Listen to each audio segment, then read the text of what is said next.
जय भीम।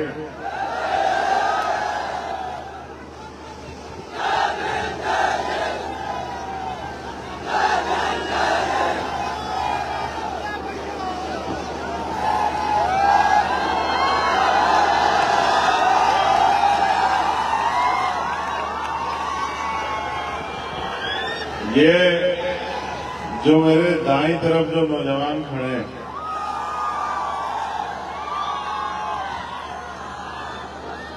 अब तो हमने आपको देख लिया, अब तो बैठ जाओ। अगर हमसे प्यार करते हो तो बैठ जाओ। हमारे कहने के बाद भी पुलिस की किसी और की जरूरत पड़े तो फिर बेकार। अगर हमने तुमसे कुछ मांग लिया और तुम लोग उसको पूरा ना करो तो फिर बेकार।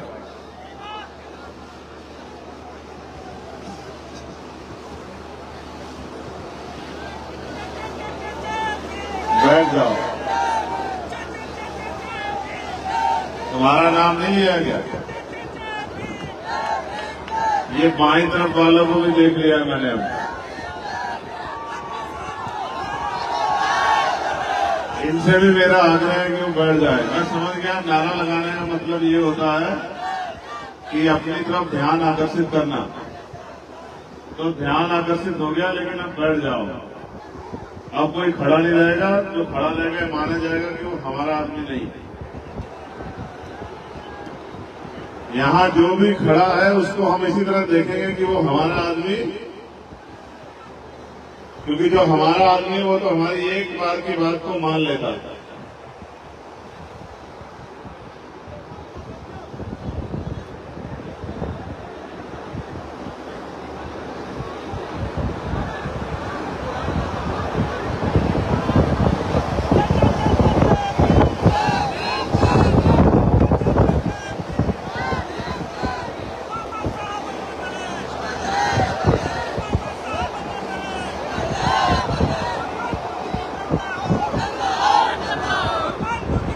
मैं धन्यवाद दूंगा आज के इस कार्यक्रम के जो आयोजक साथी हैं,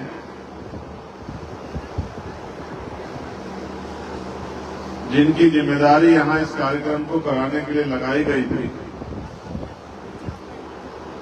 भाई राहुल भारती जी, मनोज चौधरी जी, हमारे जिलाध्यक्ष देवेश कुमार जी, इस्लाम राणा जी, पंकज मौर्य जी, वसीर खान जी, अनिल कुमार जी, अजय आजाद जी, राम नेवल बोध जी, केशव राम जी, मिल्कीपुर विधानसभा के अध्यक्ष विष्णु प्रताप जी, गुलशन भारती जी, असलम भाई, ओम प्रकाश, भाई मुकेश गौतम जी, दूधनाथ यादव जी, अमित गुर्जर जी, राजकृष्ण मिथुन जी, हमारे जोन के प्रभारी अवनीश निगम जी, आबिद जी, अरबाबुल हक जी, ब्रजेश यादव जी, हमारे भीम आर्मी से मनीष आजाद जी, सुरजीत कुमार जी, रुपेश राव जी, आलोक बोध जी, करण आजाद जी, संदीप भारती जी, जयनाथ जी, सतीश राज जी, रमेश कुमार जी, विनोद राजवंशी जी, रघुनाथ जी, मोहित आजाद जी। और ये हमारी एक और लिस्ट मेरे पास है ब्लॉक कमेटी की। राम मूरत जी, सिद्धू जी, भोला भारती जी, सत्यम जी, जितेंद्र जी,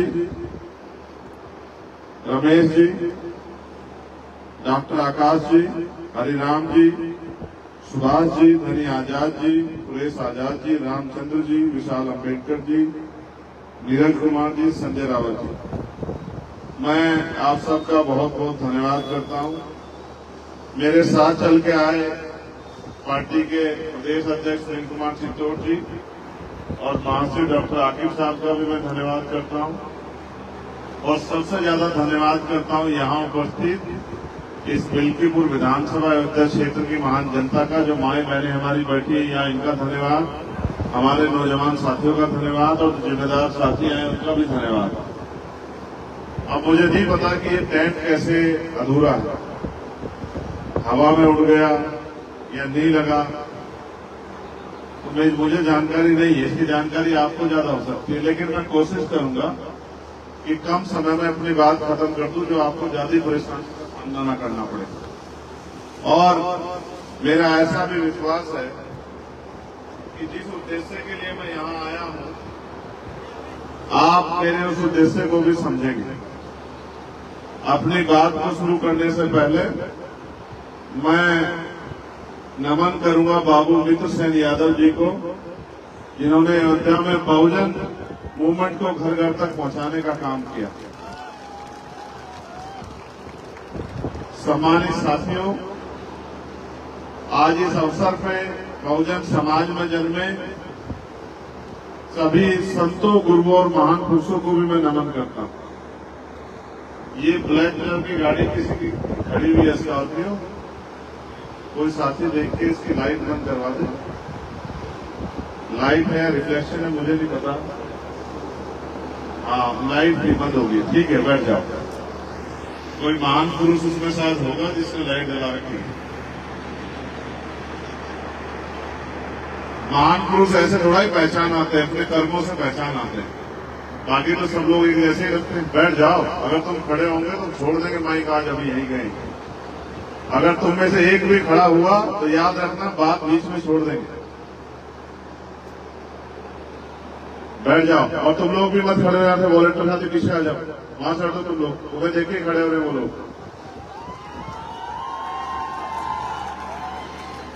बस अब तुम में से एक भी खड़ा नहीं दिखना चाहिए। तुम में से एक भी खड़ा दिखा तो समझो वहीं बात रोक दी जाएगी, और जो खड़ा हो जाए उसको आराम से बिठा लेना। ये देखो, ये धूप में तुमसे ज्यादा ताकतवर तरीके से बैठे। तो बहुजन समाज में जन्मे सभी संतों, गुरुओं और महान पुरुषों को नमन करते हुए मैं आज यहाँ मिल्कीपुर में अयोध्या जिले में आपके बीच आपसे और यहाँ उपस्थित हर एक व्यक्ति से, और यहाँ से जाने के बाद जब आप गांव देहात में लौटोगे तो मेरे संदेश को आप लोग लेके जाना, इसके लिए हमने सभा बुलाई। मैं यहाँ आपको कुछ देने के लिए नहीं आया, मैं यहाँ आपसे कुछ मांगने के लिए आया। और मांगने के लिए इसलिए आया हूँ क्योंकि ये लोकतांत्रिक देश है और जनता के हाथ में सबसे बड़ी ताकत है। आप ऐसे करके देखोगे तो आपको अपने हाथ खाली दिखाई देंगे, लेकिन जब 5 साल में एक बार समय आता है कि आपकी उंगलियों में जो ताकत है उसका आप प्रयोग करो। अगर आपने वो प्रयोग मेरे कहीं से कर लिया तो मैं लिख के देता हूं कि आपके हाथ खाली नहीं रहेंगे कभी भी। आपके हाथ में अधिकार होंगे, सम्मान का जीवन होगा, और कोई किसी तरह की मुसीबत आपके आसपास नहीं आ पाएगी। क्योंकि लंबे समय से हम लोग व्यवस्था का दरवाजा खटखटा रहे हैं। कभी किसी पार्टी से, कभी किसी नेता से उम्मीद करते हैं कि वो हमारी आवाज को उठाएगा, कभी किसी व्यक्ति से, कभी किसी विचार से उम्मीद करते हैं कि इनके जरिए हमारा भला होगा, लेकिन ये सच नहीं है। अगर आप चाहते हैं आपका भला हो तो भला तभी संभव है जब आप डॉक्टर बाबा साहब अम्बेडकर के संविधान को इस देश में लागू कराओ। जब इस देश में डॉक्टर बाबा साहब अम्बेडकर का लिखित संविधान लागू होगा और देश संविधान के हिसाब से चलेगा, तभी जाके आपकी जिंदगी में बदलाव आएगा। और संविधान को लागू वही करा सकते हैं, संविधान को जिम्मेदारी से वही चला सकते हैं जो सत्ता में होते हैं। लोकतंत्र में वोट के आधार पर सत्ता तय होती है।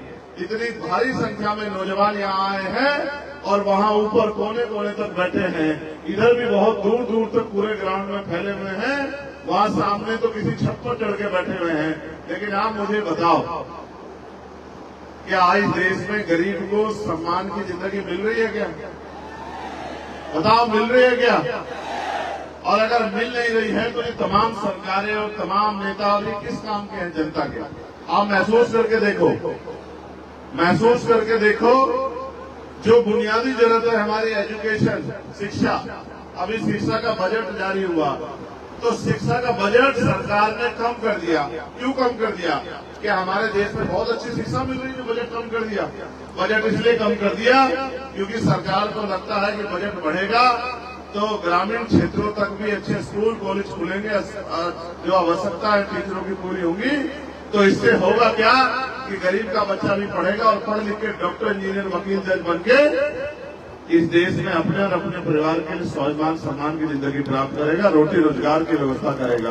और सरकार नहीं चाहती कि गरीब लोग जो है रोटी रोजगार प्राप्त करें या सम्मान का जीवन जिए। इसलिए जो हमारा सबसे बुनियादी हथियार है, आप याद करके देखो बाबा साहब अम्बेडकर ने क्या कहा। उन्होंने कहा शिक्षा शेरनी का वो दूध है जो भी पिएगा वो दहाड़ेगा। लेकिन आप महसूस करो, ये बात अभी मैंने 2 दिन पहले पार्लियामेंट में कही थी कि बाबा साहब ने कहा था कि शिक्षा शेरनी का वो दूध है जो पिएगा वो दहाड़ेगा। अगर मैं आज पार्लियामेंट में खड़ा हूं तो इस शिक्षा की वजह से खड़ा हूं, या फिर जो जनता ने मुझे वोट देके भेजा इस वजह से खड़ा हूं। आप ये बताओ, क्या कोई गरीब का बेटा डॉक्टर, इंजीनियर बन सकता है इस देश में? अगर सरकारी कॉलेज में नंबर नहीं आया तो करोड़ों रुपए की डोनेशन लगती है। हर माँ बाप चाहते हैं उनका बेटा डॉक्टर, इंजीनियर बने, तो बनेगा कहाँ से जब सरकारी स्कूल तो गवर्नमेंट बंद कर रही है और प्राइवेट स्कूल बड़े बड़े खुल गए हैं। और प्राइवेट स्कूलों में शिक्षा इतनी महंगी है कि लाखों लाखों रुपए का खर्चा कोई गरीब परिवार वहन नहीं कर सकता है। जिस देश में 80 करोड़ लोग सस्ता राशन, 5 किलो राशन लेके अपना जीवन यापन कर रहे हो, यानी कि रोटी रोटी पे जी रहे हो, आप महसूस करो क्या वो अच्छी पढ़ाई अपने बच्चों की करा सकते हैं? बताओ, करा सकते हैं? सोचो, महसूस करो, इस देश में लाखों लोग अच्छा इलाज न मिलने के कारण मर जाते हैं। और ये अच्छा इलाज क्यों नहीं मिलता? सरकार को तो हम बराबर का टैक्स देते हैं, फिर अच्छा इलाज क्यों नहीं मिलता? अच्छा इलाज इसलिए नहीं मिलता कि अच्छा इलाज आज के समय में चाहिए तो प्राइवेट हॉस्पिटल में जाना पड़ेगा। और प्राइवेट हॉस्पिटल में कौन जा सकता है? जिसकी जेब में पैसा है। और पैसा किसकी जेब में है? देश के 80 करोड़ लोग तो 5 किलो राशन पे जिंदगी जी रहे हैं। देश के 80 करोड़ लोग से ज्यादा लोग तो साल महीने में 10,000 रुपए भी नहीं कमाते हैं। उनकी न्यूनतम वेतन तो साल भर का 1 लाख रुपए भी नहीं है। तो आप मुझे बताओ कि वो लोग अच्छा इलाज करा सकते हैं क्या? अभी प्राइवेट हॉस्पिटल में जाओगे तो डॉक्टर कितने पैसे का पर्चा बनाता है? कितने पैसे का? कहीं 200 रुपए का, कहीं 400 रुपए, कहीं 500 रुपए का। और कहता है अगर रात को दिखाना है इमरजेंसी में तो 2,000 रुपए लगेगा फीस। कहता है नहीं कहता? आप बताओ कि अगर 2,000 रुपए फीस देने की स्थिति होती तो इस देश में लोग 5 किलो राशन पे अपनी जिंदगी चलाते हैं। तो कितने ही लोग सड़क पे मर जाएं, एक्सीडेंट होकर मर जाएं, अस्पताल में मर जाएं। अस्पताल में दवाइयां नहीं है, डॉक्टर नहीं है, कोई टेस्ट अस्पताल में नहीं होता। और तो और हमारे नेता लोग भी बैठे हैं। आप महसूस करके देखो, जिस डॉक्टर के पास जाओगे वो ये कहेगा टेस्ट हमारी लैब से होगा। कहता है नहीं कहता है? मैं किसी दूसरे की रिपोर्ट को नहीं मानूंगा, मैं अपने आप टेस्ट कराऊंगा। यानी कि एक और चोरी, एक और डकैती। भाई ये बताओ गरीब लोग जाएंगे कहाँ? और सरकारें बजट कम कर रही है हेल्थ का, सरकारें एजुकेशन का बजट कम कर रही है। तो मेरी समझ में ये आता है कि ऐसे रास्ता निकलने वाला नहीं है। आप लंबे समय से लोगों पे भरोसा कर रहे हो और ये लोग आपकी वोट को लेके अपने आप पैसे वाले बन के बड़े बड़े कोठी बंगलों में चले जाते हैं, बड़ी बड़ी गाड़ियों में घूमते हैं, तमाम तरह की सुख सुविधा प्राप्त करते हैं। और इस गरीब समाज जिससे उठकर जाते हैं उस समाज की तरफ पलट के नहीं देखते। तो आपकी मेरी जिम्मेदारी होती है कि ऐसे लोगों को कुर्सी से हटा के और आपके काम करने वाले लोगों को मौका दिया जाए। आज मैं जब ये देख रहा हूँ नौजवानों को, तो मुझसे मीडिया के लोग कहा करते थे 1 साल पहले, और क्या कहते थे कि चंद्रशेखर आजाद साहब आपके साथ तो सब नौजवान लोग लगे हुए हैं, ये नौजवान लोग क्या कर लेंगे? तो मैं इनसे कहता था कि संघर्षों के साए में घनघोर जवानी पलती है और जिस ओर जवानी चलती है उस ओर जमाना चलता है। ये मेरी बात को मानते नहीं थे, लेकिन जब नगीना में आपने अपने मेहनत प्रयास से और अपना सांसद जिता दिया तो अब ये लोग मुझे कहने लगे हैं कि ये नौजवान तो अब उत्तर प्रदेश की काया बदल के रख देंगे। ये नौजवान तो जब इन्होंने सांसद जिता दिया तो अब ये अपने विधायक जिता के भी अपनी राजनीतिक ताकत उत्तर प्रदेश में बना सकते हैं और गरीब को उनका हक अधिकार दिला सकते हैं।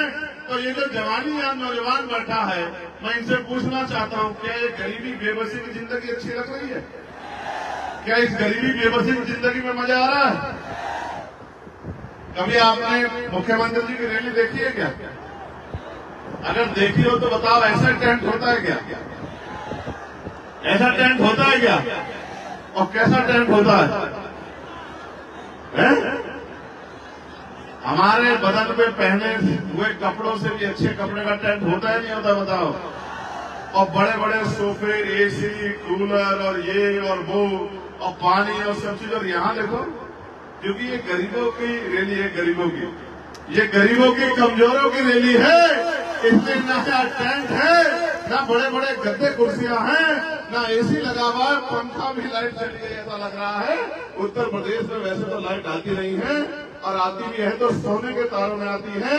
बिजली का बिल इतना आता है कि गरीब की जेब कट जाती है। तो पंखे भी जो चल रहे हैं इस हवा से चल रहे हैं जो कुदरत चला रहे हैं। मैं आपसे कहना चाहता हूं, हम तो मेहनत कश लोग हैं, किसान मजदूर समाज से आते हैं। हमने तो इससे पूरे दिन देखे हैं, गर्मियों में पसीना बहा के कुछ पैसे कमा के अपने पेट का, अपने परिवार का पेट पाला है। ये गर्मी हमारा कुछ नहीं बिगाड़ सकती। लेकिन मैं आपसे पूछना चाहता हूं, क्या इस देश में हमें सुख सुविधा लेने का अधिकार है या नहीं है? क्या हमें सम्मान से जीने का अधिकार है या नहीं है? क्या हमारी माँ बहनों को इज्जत की जिंदगी जीने, सम्मान की जिंदगी जीने का अधिकार है या नहीं है, बताओ? कितने लोग चाहते हैं कि हमें गरीबों को भी, दलित, पिछड़े, कमजोर समाज के लोगों को भी इज्जत की जिंदगी मिलनी चाहिए। जरा हाथ उठा के बताओ। हाथ उठाने को कहा, खड़े होने को नहीं कहा। और खड़े होने के साथ क्या शर्त थी, पता है या नहीं पता है?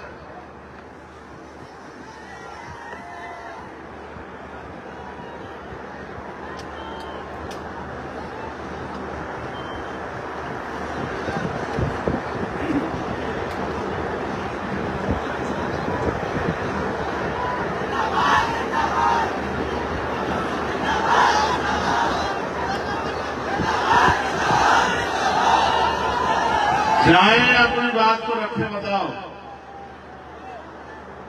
तो तुम्हें लगता है कि हम तुमसे झूठ बोलते हैं?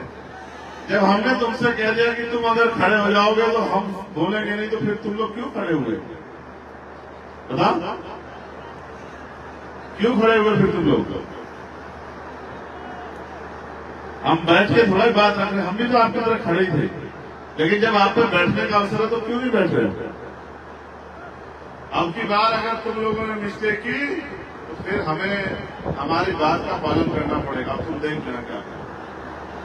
तो मैं आपसे कह रहा था कि गरीबों को भी इज्जत की जिंदगी जीने का अधिकार मिलना चाहिए, मगर मिलेगा कैसे? मांगने से या क्या मिलता है?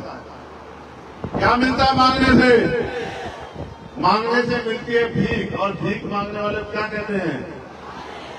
तो कब तक आप इस भीख के चक्कर में पड़ जाओगे? लोकतंत्र में वो शक्ति है कि जो हाथ आपका आज मांगने की तरफ है, अगर वोट से ताकत बना लोगे तो मांगने वाले भी रहोगे देश में, देने वाले बन जाओगे। जिस दिन देने वाले बन गए उस दिन आपको गर्मी में तपना नहीं पड़ेगा। बताओ, नौकरी देने की शक्ति किसके पास है? मेरे पास है या सरकार के पास है? बताओ बताओ। रोजगार देने की शक्ति किसके पास है? मेरे पास है, सरकार के पास है? बताओ बताओ। अच्छा हॉस्पिटल बनाने की शक्ति किसके पास है? मेरे पास है, सरकार के पास है? बताओ बताओ। उद्योग धंधे लगाने की शक्ति किसके पास है? मेरे पास है, सरकार के पास है? बताओ बताओ। अच्छे स्कूल खुलवाने की जिम्मेदारी किसके पास है? ताकत किसके पास है? मेरे पास है, सरकार के पास है? बताओ। सब कुछ तो सरकार के पास है। और आप अगर अपनी ताकत नहीं बनाओगे, आप सरकार नहीं बनोगे, तो कैसे बदलाव हो जाएगा भाई? अब मैंने कहा, मेरी बात पे गौर करो, मैंने पार्लियामेंट में कहा कि भारत में बदलाव तब तक नहीं होगा, गौर से सुनना, जब तक इस देश में अच्छी शिक्षा व्यवस्था तब तक नहीं होगी, जब तक प्रधानमंत्री से लेकर और प्रधान का बेटा सरकारी स्कूल में नहीं पढ़ेगा, तब तक इस देश में अच्छी शिक्षा गरीबों को नहीं मिल सकती। जब प्रधानमंत्री से लेके, मुख्यमंत्री से लेके, राष्ट्रपति से लेके, राज्यपाल से लेके सारे मंत्री, विधायक, सांसद, जिसमें मैं भी, और जितने क्लास 1, क्लास 2, क्लास 3, क्लास 4 के अधिकारी हैं, जितने भी वो नेता हो, अभिनेता, जितने लोग जो सरकारी सुरक्षा लेते हैं, सुविधा लेते हैं, तनख्वाह मिलती है, मानदेय मिलता है, जब तक उनके बच्चे सरकारी स्कूल में नहीं पढ़ेंगे तब तक इन सरकारी स्कूलों में सुविधा नहीं आने वाली।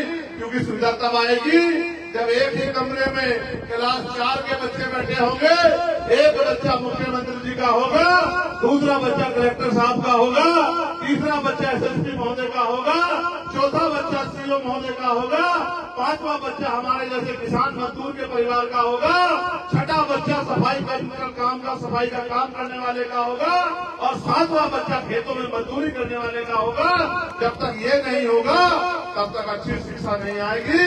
जिस दिन ये हो गया, न मास्टर की कमी होगी, न स्कूल गिरने वाला होगा, न पंखों की कमी होगी, न किताबों की कमी होगी, बेहतर से बेहतर शिक्षा मिलेगी।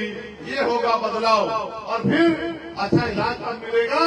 जब राष्ट्रपति से लेके और गांव में रहने वाले प्रधान के बच्चे का भी इलाज और उनका खुद का इलाज भी सरकारी अस्पतालों में होगा। तब आएगी सरकारी अस्पतालों में सुविधाएं। कैसे? अगर मुख्यमंत्री जी बीमार हो जाए, मैं तो नहीं करता, हमारे यहाँ अच्छे मुख्यमंत्री बेचारे बीमार हो जाएं, लेकिन क्योंकि ये तो बीमारी आदमी के साथ होती है, मैं उदाहरण के तौर पर कह रहा हूँ, अगर कोई भी नेता बीमार हो जाए और उसको प्राइवेट हॉस्पिटल में ना जाने जाए, सरकारी हॉस्पिटल में लाया जाए, तब उसको पता लगेगा कि सरकारी हॉस्पिटल की स्थिति कैसी है। ना डॉक्टर है, ना दवाई है, ना कुछ है, ना कुछ है।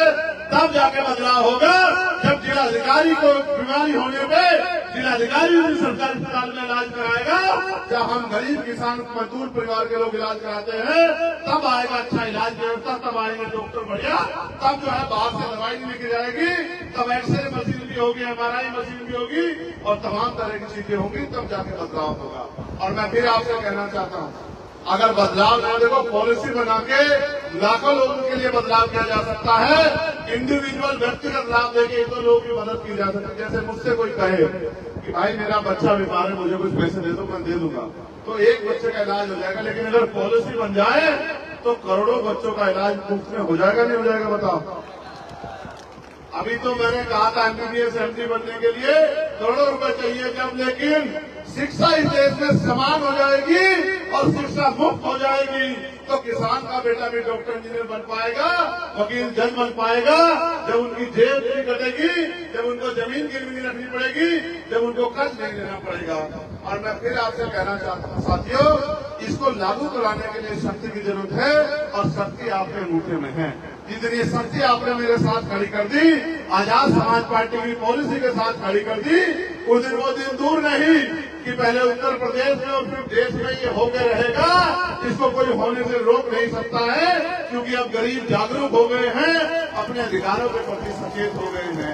आप महसूस करो, और ये बात मीडिया के लोग भी सुन लो, हमने मांग की है कि देश की आजादी के 75 साल हो गए हैं, अब निजी क्षेत्रों में आरक्षण की व्यवस्था होनी चाहिए और SC ST OBC के लोगों को संख्या के आधार पर आरक्षण मिलना चाहिए। बताओ, मिलना चाहिए नहीं मिलना चाहिए? इस बात को भी समझो। 2% सरकारी नौकरियां हैं, 98% प्राइवेट सेक्टर है, 2% सरकारी नौकरियों में आरक्षण है और 98% प्राइवेट सेक्टर में आरक्षण नहीं है। 98% प्राइवेट सेक्टर किसका है? सुनो, प्राइवेट सेक्टर में तुमसे कोई पूछ ले, कहे भाई वो क्यों देंगे नौकरी? इसलिए देंगे क्योंकि सरकार प्राइवेट सेक्टर में जो लोग उद्योग लगाते हैं, 1 रुपया लीज पे लाखों बीघे जमीन उनको देती है, हजारों बीघे जमीन देती है, साथ करोड़ों रुपए का लोन उनको देती है बैंक से, साथ करोड़ों रुपए के टैक्स में छूट करती है। ये सारा पैसा हमारी मेहनत की कमाई का होता है। ये जमीनें जनता की होती है। जब ये जमीनें आप उनको देते हो, छूट देते हो, टैक्स में जो छूट देते हो और लोन देते हो, तो जनता का पैसा जब उनको देते हो तो जनता को हिस्सेदारी भी उसमें मिलनी चाहिए। इसलिए मैं कहता हूँ कि निजी क्षेत्रों में आरक्षण की व्यवस्था होनी चाहिए। साथ जब सामान उनकी कंपनी में जो बनता हम खरीदते हैं, तो जब उनके जो है ग्राहक हम हैं, तो उनके कर्मचारी हम लोग क्यों नहीं हो सकते? सरकार मुझे इस बात का जवाब दे।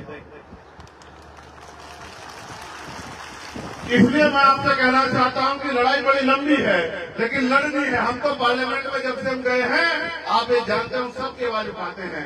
बीएड के बच्चों की आवाज उठाते हैं कि उनको भर्तियां निकाल के नौकरी दो, बैकलॉग भरा जाए, इसकी आवाज उठाते हैं। और बीटीसी के बच्चों की आवाज उठाते हैं, साथ होमगार्डों की आवाज उठाते हैं, पीआरडी के जवानों का माने जो बड़े उनकी आवाज उठाते हैं।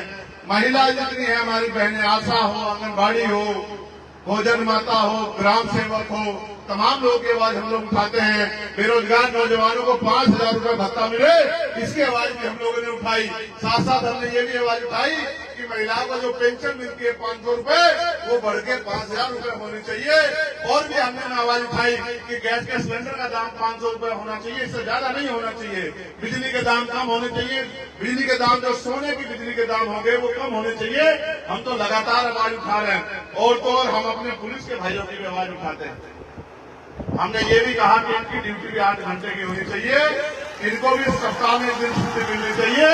और बॉर्डर स्कीम जो है, बॉर्डर स्कीम का जो नुकसान इनको हो रहा है, जैसे छुट्टी मिली, अब इनकी ड्यूटी अयोध्या में रहने वाले हैं ये बिजनौर के, अभी ये 1 दिन की छुट्टी मिली, सुबह यहाँ से जाएंगे, शाम तक तो बिजनौर पहुंचेंगे और शाम के टाइम उधर चलेंगे तो तब अगले दिन यहाँ पहुंचेंगे। तो हमने कहा कि बॉर्डर स्कीम खत्म करके बराबर के संबंधित जिलों में इनको पोस्टिंग मिलनी चाहिए, क्योंकि ये भी इंसान है, अपने परिवार के बीच में पहुंच जाए।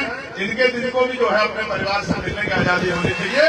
ये मांग भी हमने उठाई, लेकिन जैसे हमने मांग उठाई तो भाजपा के लोग सब लोग चिल्लाने लगे, भाई ये राज्य का विषय है, राज्य का विषय है। तो हमने कहा भाई राज्य का विषय भले ही हो, हम तो मॉडर्नाइजेशन की बात कर रहे हैं। हम तो कह रहे हैं कि मॉडर्नाइजेशन पुलिस में होना चाहिए। अब पुलिस में सुधार की जरूरत है, रिफॉर्म की जरूरत है। रिफॉर्म को सेंटर ही करेगी या नहीं करेगी बताओ? रिफॉर्म का काम स्टेट का नहीं है, रिफॉर्म का काम सेंटर का है। सेंटर कानून बनाएंगे, हर स्टेट अपने पुलिस कर्मियों की सुविधा दे। बताओ कैसे नहीं बदलाव होगा? तो हम तो वकील लोग हैं, तो समझते हैं कैसे क्या करना है। लेकिन मैं आपसे पूछना चाहता हूँ, आप नहीं चाहते कि अब ये परिस्थिति बदलनी चाहिए? जोर से बताओ, चाहते भी चाहते हो? तो भैया चाहने से तभी होगा जब चाहने के साथ आप उस पर काम करना भी शुरू कर दोगे।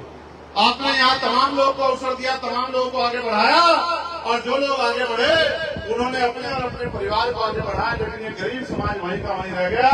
मैं यहाँ के लोगों से कहना चाहता हूँ, देखो नगीना के लोगों ने मेरी बात मानी, तो बताओ नगीना के लोगों को फायदा हुआ नहीं हुआ? और वोट में क्या ताकत है समझते हो? वोट में ताकत है। कल तक हम जहाँ सरकारी दफ्तरों में फिरते थे कि हमारे यहाँ सड़क बनवा दो, हमारे यहाँ बिजली घर बनवा दो, हमारे यहाँ स्कूल बनवा दो, हमारे यहाँ जो है ये गड्ढे भर गए हैं, इनको गड्ढों को बनवा दो, ठीक करवा दो, हमारे यहाँ जो है नल लगवा दो। आज आपकी ताकत से, आपके संघर्ष से आज हम पे वो निधि है कि हमारे एक कदम के साइन होने से कई कई किलोमीटर की सड़क बन जाएगी, और तमाम अधिकारी कर्मचारी हमारी बात को बेचारे जिम्मेदार को सुनते। अगर ऐसी ताकत आप अपने क्षेत्रों में बना लोगे तो बताओ परिवर्तन होगा नहीं होगा? बताओ। तो अब मैं आपसे जो कहना चाहता हूं उसको गौर से सुन लो। अगर परिवर्तन करना चाहते हो तो परिवर्तन के लिए तैयार हो जाओ। बताओ कितने लोग तैयार हैं? ऐसे हाथ खड़ा करके बताओ। ऐसे हाथ खड़ा करने के साथ मुट्ठी भी बंद करने, जरा इशारे भी समझो।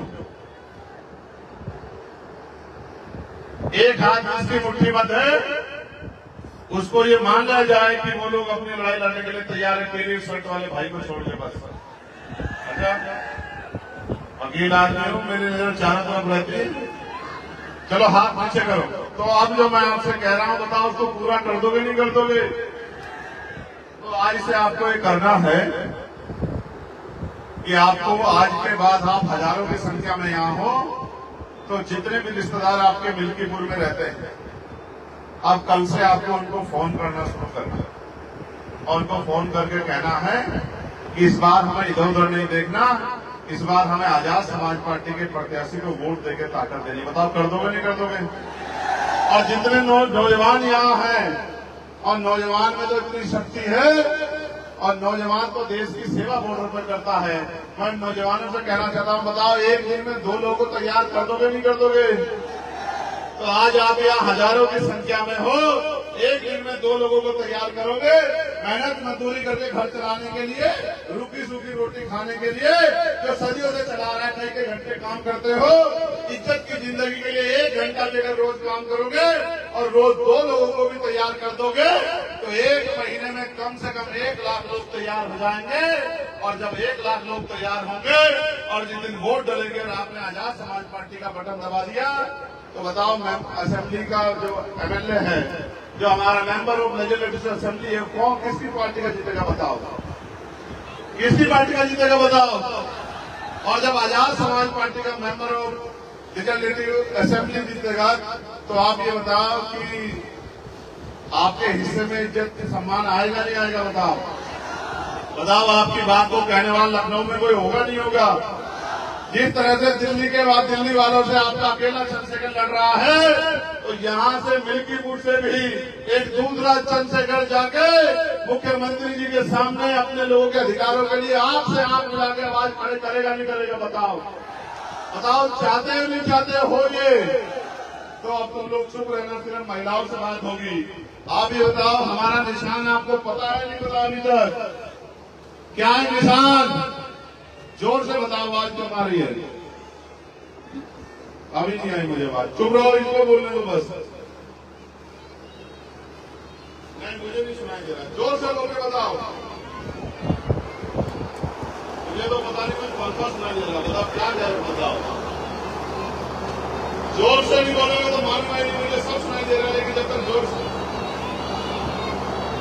ये माइक में क्या होता है? हाँ बोलो दो माइक दो। बताओ क्या है निशान? बताओ निशान क्या है? बताओ हमारा निशान क्या है? बताओ। पीछे वालों को तो पूछो, किसी को पता है?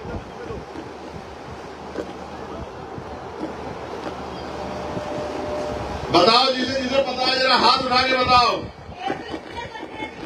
केतली पक्का? अरे ठीक है, माइक बंद करो।